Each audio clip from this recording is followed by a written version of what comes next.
सभी बच्चों को सुप्रभात, गुड मॉर्निंग। कैसे हैं सभी? अति प्रसन्न हैं। और मैं Roopnarayan Sharma, Resonance PCCP division, आज हम लेकर के आए हैं आपको class 10th CBSE board course B. उसकी पूरक पुस्तिका है संचयन। उसका प्रथम टॉपिक हरिहर काका। जैसा कि आप सभी को पता है कि पिछली क्लास में हमने हरिहर काका के बारे में कुछ जानकारी आपको दी थी। कि पहली जानकारी दी थी मैंने कि हरिहर काका और लेखक के बीच बचपन से ही उनके जो संबंध है वह अटूट है, वह जुड़े हुए हैं। दूसरे लेखक ने फिर उनके बारे में लिखा कि हरिहर काका की कहानी को तो मैं बाद में बताऊंगा आपको, लेकिन पहले ये बताना चाहता हूँ कि हरिहर काका बिल्कुल हंसमुख, एक उनके मन में बिल्कुल न कोई छल है, न कपट है, न राग है, न द्वेष है, फिर भी इतने अंतर्द्वंद में कैसे फंस गए, इसका जिम्मेवार कौन है? तो उसमें फिर हमने ये पढ़ा कि लेखक ने पहले उनके गांव के एक ठाकुर जी का मंदिर है जो ठाकुर बाड़ी के नाम से जानते हैं, क्या वो तो जिम्मेदार नहीं है, या कोई परिवार तो जिम्मेदार नहीं है? तो हमने इनके बारे में पिछली क्लास में अध्ययन कर चुके थे कि परिवार में जब लड़ाई हो रही थी तो उस समय वहाँ का एक ठाकुर बाड़ी का सेवक वहाँ पर आया हुआ था वार्षिक हुमाद लेने के लिए। तो हम पिछली क्लास में देखें, हम यहाँ तक पढ़ चुके थे और आगे पढ़ना बाकी है। तो देखें, हरिहर काका जिस वक्त यह सब बोल रहे थे, क्या बोल रहे थे साहब? कि मैं फोकट का नहीं खा रहा हूँ, मेरे हिस्से में 15 बीघा खेत है। किससे बोल रहे थे? अपने भाइयों से, अपने भाइयों की बहुओं से बोल रहे थे, उनके बच्चों से बोल रहे थे कि मैं फोकट का नहीं खा रहा हूँ। क्यों? जो तुमने मेरे को रूखा सूखा भोजन रख दिया और तुमने स्वादिष्ट भोजन किया। उस वक्त, जिस वक्त वह बोल रहे थे, ठाकुर बाड़ी के पुजारी जी उनके दालान, दालान का मतलब होता है घर के बाहरी, जिसको पोल कहा जाता है, पर ही विराजमान थे। विराजमान शब्द का मतलब होता है उपस्थित थे, उपस्थित। इसको उर्दू में हाजिर बोलते हैं, हाजिर थे। वार्षिक हुमाद, वार्षिक हुमाद शब्द का मतलब होता है वर्ष भर के लिए हवन सामग्री के लिए क्या लेने आए थे? घी और शकील। शकील में क्या आता है? जैसे आप ले लीजिए, जौ, चावल, चीनी और ऐसे 5 पदार्थ आते हैं, लेने आए थे। लौटकर उन्होंने महंत जी को विस्तार के साथ सारी बात बताई साहब, कि वहाँ तो ऐसे सेवा साहब, हरिहर काका ऐसे चिल्ला रहे थे, उनकी बहुओं को डांट रहे थे। उनके कान खड़े हो गए। किनके? महंत जी के। कान खड़े हो जाने का मतलब होता है कि उनके अंदर एक आत्मभाव, यानी कान खड़े हो जाना, अत्यंत उत्साह कि वह ऐसा क्यों हुआ, उनको जानने की इच्छा प्रकट की। वह दिन उन्हें बहुत शुभ महसूस हुआ। शुभ क्यों हुआ? क्योंकि उनकी नज़र में उनका जो हाव भाव है, वह चाहते थे कि क्या करे, हरिहर काका अपने हिस्से की 15 बीघा जमीन किसके नाम कर दे? ठाकुर बाड़ी के नाम। यदि 15 बीघा जमीन ठाकुर बाड़ी के नाम हो जाती है तो जितने भी साधु संत महंत जितने भी है आराम से पड़े पड़े खाएंगे और हमें कोई काम नहीं करना पड़ेगा। उस दिन को उन्होंने ऐसे ही गुजर जाने देना उचित नहीं समझा साहब। तत्क्षण, तत्क्षण यानी उसी समय, उसी समय टीका तिलक लगा, कंधे पर राम नामे लिखी चादर डाल ठाकुर बाड़ी से चल पड़े। कौन? महंत जी। संयोग अच्छा था कि हरिहर के दालान तक तक नहीं जाना पड़ा। रास्ते में ही हरिहर मिल गए। गुस्से में घर से निकल वह खलियान की ओर जा रहे थे, लेकिन महंत जी ने उन्हें खलियान की ओर नहीं जाने दिया। अपने साथ ठाकुर बारी पर लेते आए साहब। फिर एकांत कमरे में उन्हें बैठा खूब प्रेम से समझाने लगे। क्या समझाते हैं देखो आप। अरे हरिहर, यहाँ कोई किसी का नहीं है, सब माया का बंधन है। तो धार्मिक प्रवृत्ति का आदमी है। मैं समझ नहीं पा रहा हूं कि तुम इस बंधन में कैसे फंस गए। अरे कैसे फंस गए। ईश्वर की में भक्ति लगाओ, उसके सिवाय कोई तुम्हारा अपना नहीं। पत्नी, बेटे, भाई, बंधु सब स्वार्थ के साथी हैं। जिस दिन उन्हें लगेगा कि तुमसे उनका स्वार्थ सधने वाला नहीं, उस दिन वे तुम्हें पूछेंगे तक नहीं। इसलिए हरिहर, ज्ञानी संत महात्मा ईश्वर के सिवा किसी और में प्रेम नहीं लगाते। तुम्हारे हिस्से में कितने बीघा? 15 बीघा खेत है। उसी के चलते तुम्हारे भाई के परिवार तुम्हें पकड़े हुए हैं। अरे एक दिन कहकर तो देख, अरे एक दिन कहकर तो देख लो कि अपना खेत उन्हें न देकर दूसरे को लिख दोगे, वह तुमसे बोलना बंद कर देंगे। अरे खून का रिश्ता खत्म हो जाएगा। तुम्हारे भले के लिए मैं बहुत दिनों से सोच रहा था, लेकिन संकोचवश कह नहीं रहा था। संकोचवश यानी कुछ मेरे को आशंका थी, इसलिए नहीं कह पा रहा था। आज कह देता हूं हरिहर कि तुम अपने हिस्से का खेत ठाकुर जी के नाम लिख दो, सीधे बैकुंठ को प्राप्त करोगे।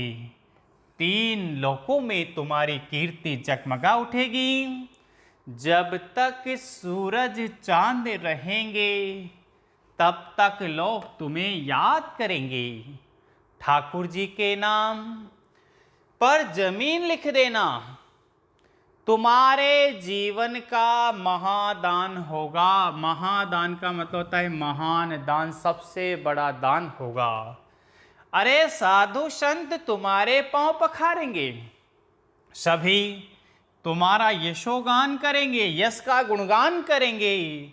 तुम्हारा यह जीवन सार्थक हो जाएगा। अपनी शेष जिंदगी तुम इसी ठाकुर बारी में गुजारना। तुम्हें किसी चीज की कमी नहीं होगी। अरे एक मांगोगे तो 4 हाजिर यानी उपस्थित की जाएगी। हम तुम्हें सिर आंखों पर बहुत मान सम्मान प्रतिष्ठा पर उठाकर रखेंगे। ठाकुर जी के साथ साथ अरे हरिहर तुम्हारी भी आरती उतारेंगे, लगाएंगे। भाई का परिवार तुम्हारे लिए कुछ नहीं करेगा। पता नहीं कि पूर्व जन्म में तो तुमने कौन सा पाप किया था कि तुम्हारी दोनों पत्नियां अकाल मृत्यु को प्राप्त शब्द को प्राप्त कर लें आप, प्राप्त हुई। तुमने औलाद यानी संतान का मुंह तक नहीं देखा। अपना यह जन्म तुम अखारत यानी बिना वजह ही,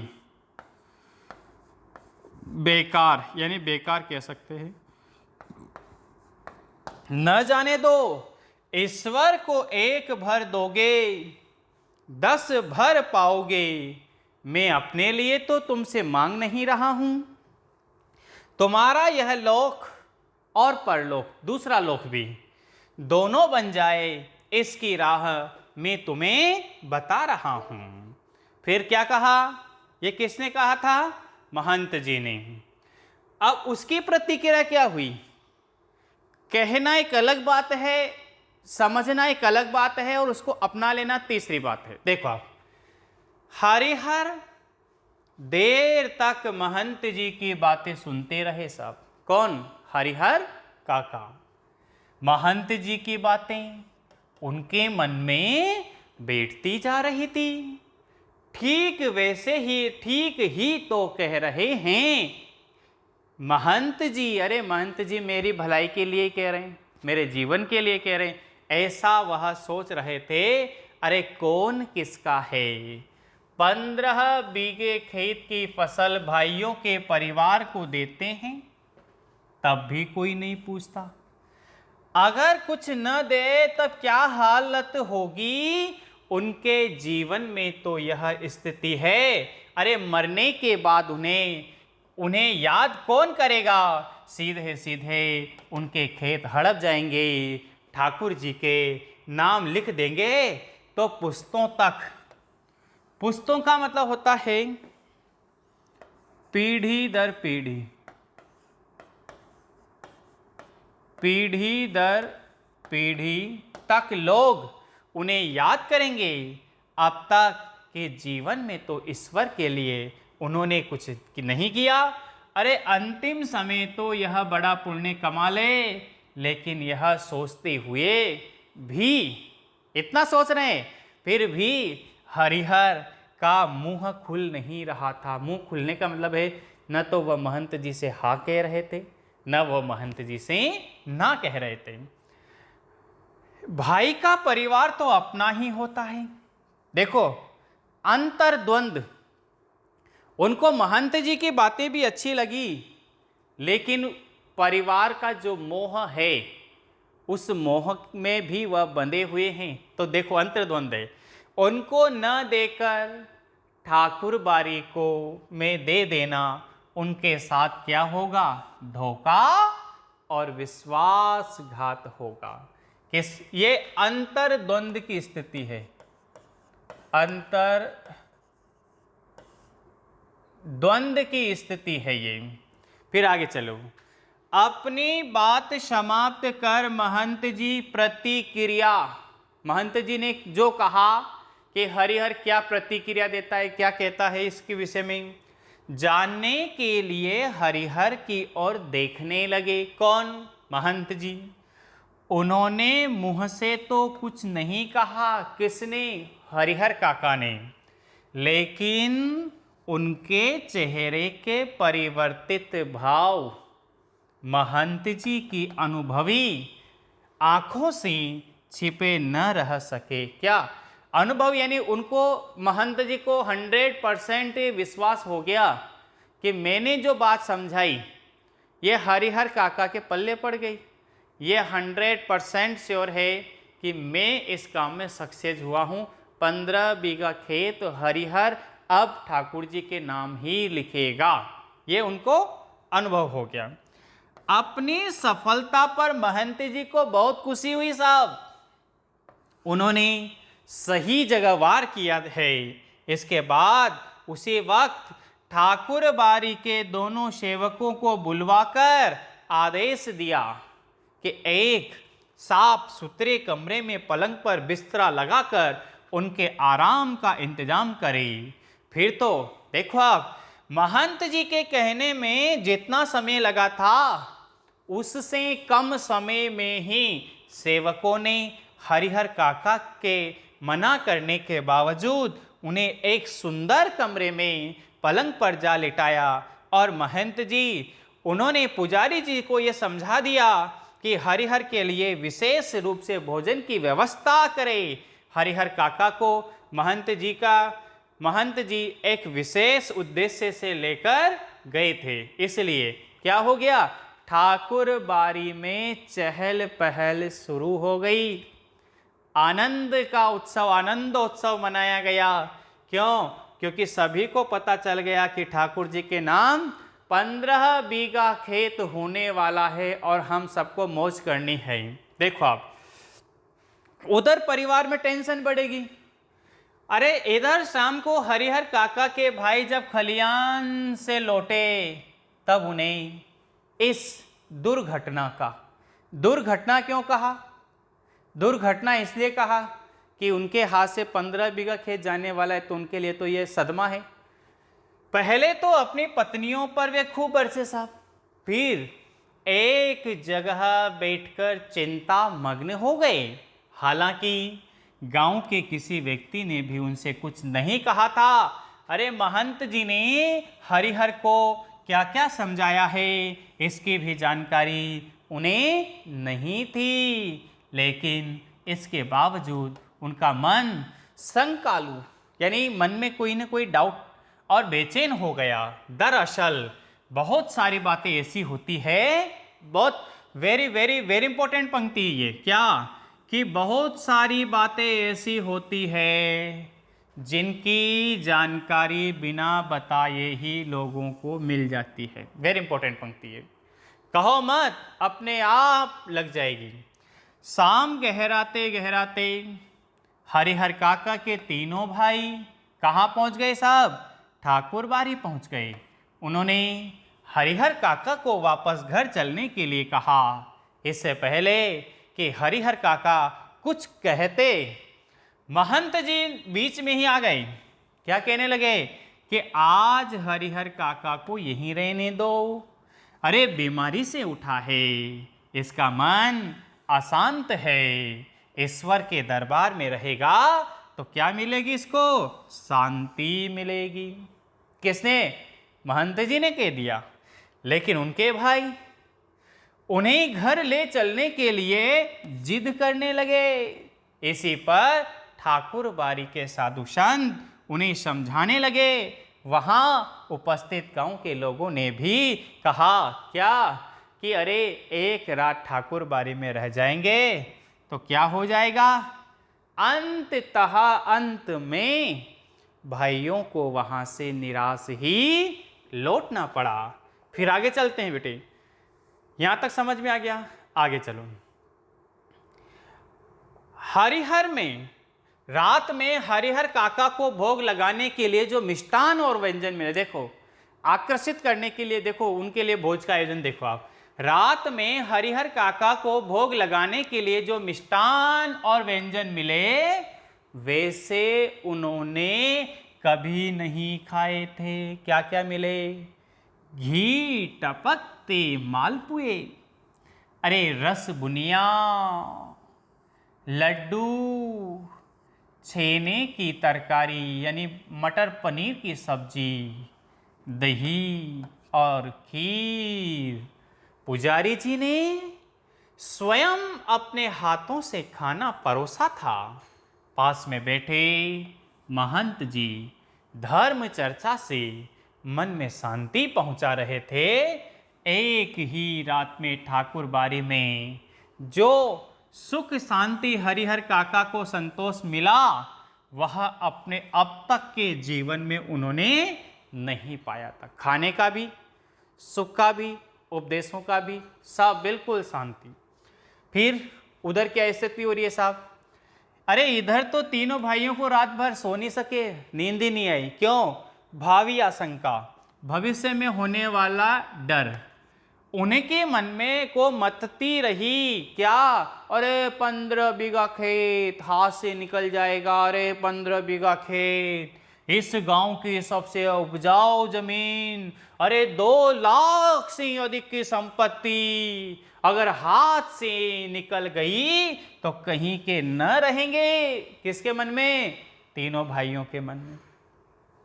सुबह तड़के ही यानी भोर के समय तीनों भाई पुनः ठाकुर बाड़ी पहुंचे। हरिहर काका के पांव पकड़ रोने लगे। अपनी पत्नियों की गलती के लिए माफ़ी मांगी तथा उन्हें दंड देने की बात कही। साथ ही खून के रिश्ते की माया भी फैलाई। हरिहर काका का दिल क्या हुआ? पसीजने लगा, पिघलने लगा। वह पुनः वापस घर लौट आए। लेकिन अब क्या देखते हैं, परिवर्तन देखो आप।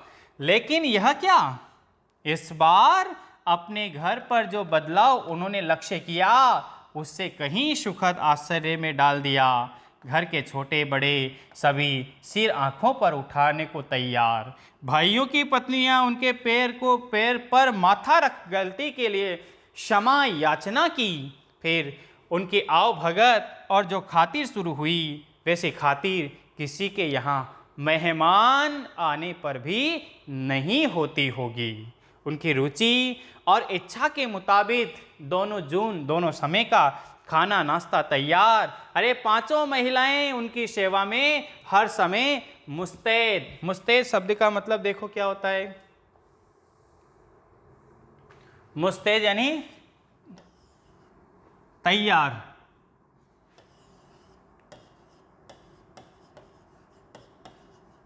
हर समय तैयार।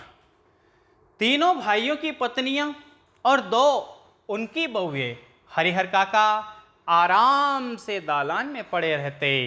जिस किसी की चीज की इच्छा होती आवाज लगाते ही हाजिर।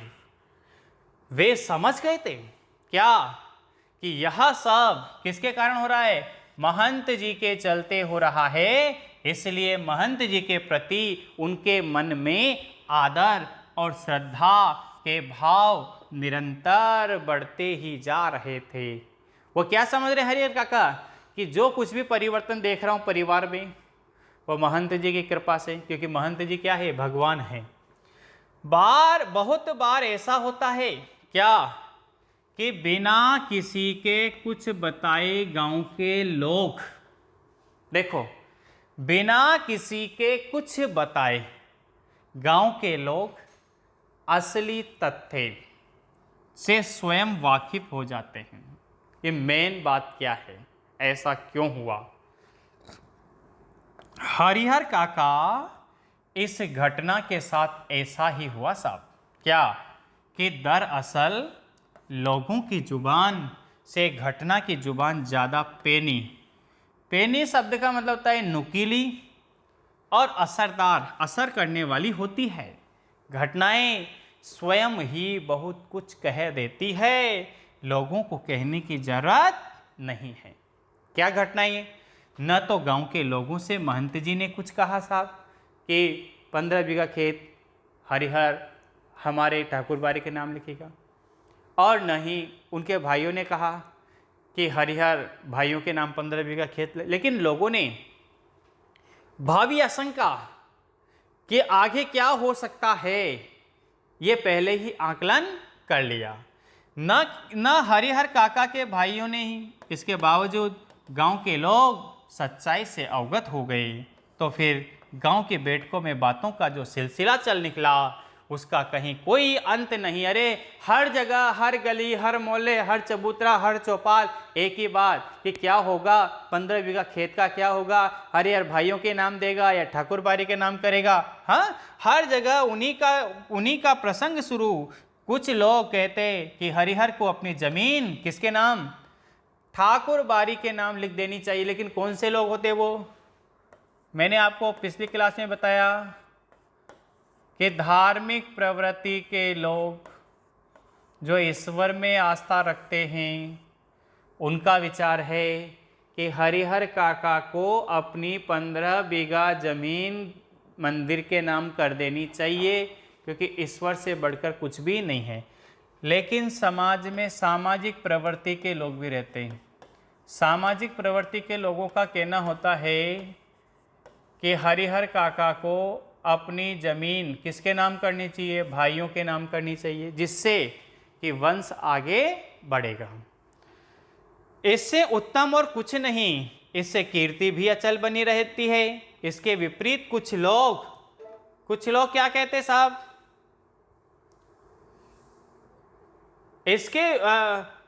इससे कीर्ति और अचल, इसके विपरीत कुछ लोग की मान्यता यह थी कि भाई का परिवार तो अपना ही होता है, अपनी जायदाद उन्हें न देना, उनके साथ अन्याय करना होगा।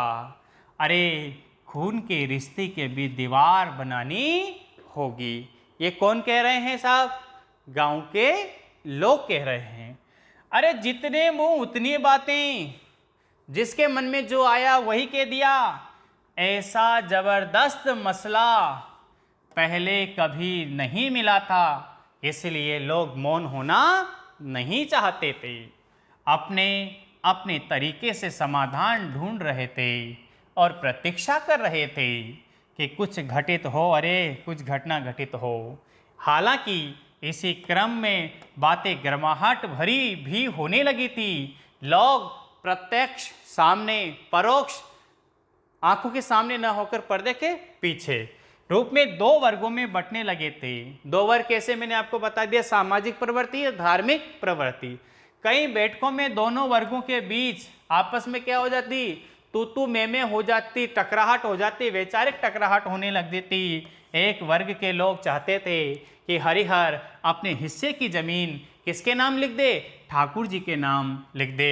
तभी यह ठाकुर बारी न सिर्फ इलाके की ही सबसे बड़ी ठाकुर बारी होगी, बल्कि पूरे राज्य में इसके मुकाबला कोई दूसरी ठाकुर बारी नहीं कर सकेगी। इस वर्ग के लोग धार्मिक संस्कारों के लोग हैं, साथ ही किसी न किसी रूप में ठाकुर बारी से जुड़े हैं। असल में सुबह शाम जब ठाकुर बारी को भोग लगाया जाता, तब साधु संतों के साथ गांव के कुछ पेटू शब्द का मतलब फोकट का खाने वाले लोग, चटोरे, जिनको फोकट के खाने की आदत पड़ चुकी है, किस्म के लोग प्रसाद पाने के लिए वहां जुट जाते। ये लोग इसी वर्ग की हिमायती, यानी इसी वर्ग का क्या करते, इसी वर्ग की पैरवी करते। दूसरे वर्ग में गांव के प्रगतिशील विचारों के लोग तथा वैसे ही किसान, जिनके यहाँ पर हरिहर और औरत मर्द पल रहे होते हैं।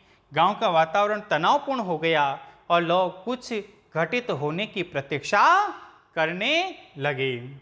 आगे चलो। इधर भावी आशंकाओं को मद्देनजर रखते हुए साहब हरिहर काका के भाई उनसे यह निवेदन करने लगे कि अपनी जमीन उन्हें लिख दे, उनके सिवा उनका और अपना है ही कौन। इस विषय पर भी हरिहर काका ने एकांत में मुझसे काफ़ी देर तक बात की। किससे? लेखक से, कि हमारे घर के लोग ऐसा कह रहे हैं। अंततः अंत में हम इस निष्कर्ष पर निकले। अंतिम निर्णय क्या रहा? इस निष्कर्ष पर पहुंचे कि जीते जी अपनी जायदाद का स्वामी किसी को बनाना ठीक नहीं होगा, चाहे वह अपना भाई हो या मंदिर का महंत ही क्यों ना हो। बेटे, जिंदगी के डिसीजन, जिंदगी के का निर्णय अहम जब लेखक और हरिहर के बीच यह हुई वार्ता कि महंत जी ऐसा कह रहे हैं और भाई ऐसा कह रहे हैं, तो दोनों ने अंतिम निर्णय निष्कर्ष से निकाला कि जीते जी वह किसी के भी नाम नहीं करेंगे, मरने के बाद वह स्वतः ही परिवार के नाम जमीन हो जाएगी। हमें अपने गांव और इलाके में वे कुछ लोग याद आए। किसे? लेखक को, जिन्होंने अपनी जिंदगी में ही अपनी जायदाद अपने उत्तराधिकारियों या किसी अन्य को लिख दी थी। बेटे, ऐसे भी तो लोग होते हैं ना, गांव में, शहरों में, गलियों में ऐसे लोग मिल जाते हैं जिन्होंने संपूर्ण अपने बच्चों को दे दिया और अपने पास कुछ नहीं रखा, ऐसे लोग। लेकिन इसके बाद उनका जीवन कुत्ते का जीवन हो गया था। किसका? दूसरों पर अधीन। टुकड़ा डालेंगे तो खाएंगे, नहीं डालेंगे तो भूखे रहेंगे। कोई उन्हें पूछने वाला नहीं रहा। हरिहर काका बिल्कुल अनपढ़ व्यक्ति हैं, बिल्कुल मानते, फिर भी इस बदलाव को उन्होंने समझ लिया कि यह निश्चय किया कि जीते जी किसी को भी जमीन नहीं लिखेंगे। किसने समझ लिया? हरिहर काका ने। एक तो पढ़ना, ध्यान दें आप, एक तो होता है पढ़ना और एक होता है जीवन के अनुभव।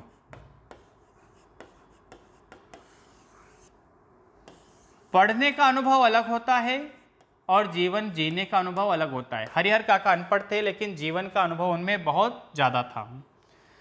अरे अपने भाइयों को समझा दिया क्या कि भाई मर जाऊंगा तो अपने आप मेरी जमीन तुम्हें मिल जाएगी, जमीन लेकर तो जाऊंगा नहीं, इसलिए लिखवाने की क्या जरूरत।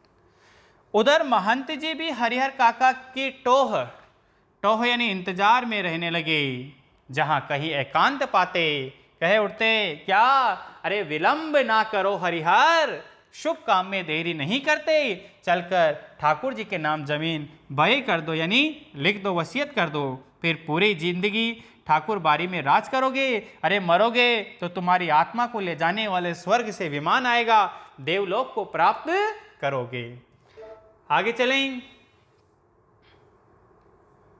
लेकिन हरिहर क्या है उस स्थिति में, न तो हाँ कहते न ना कहते।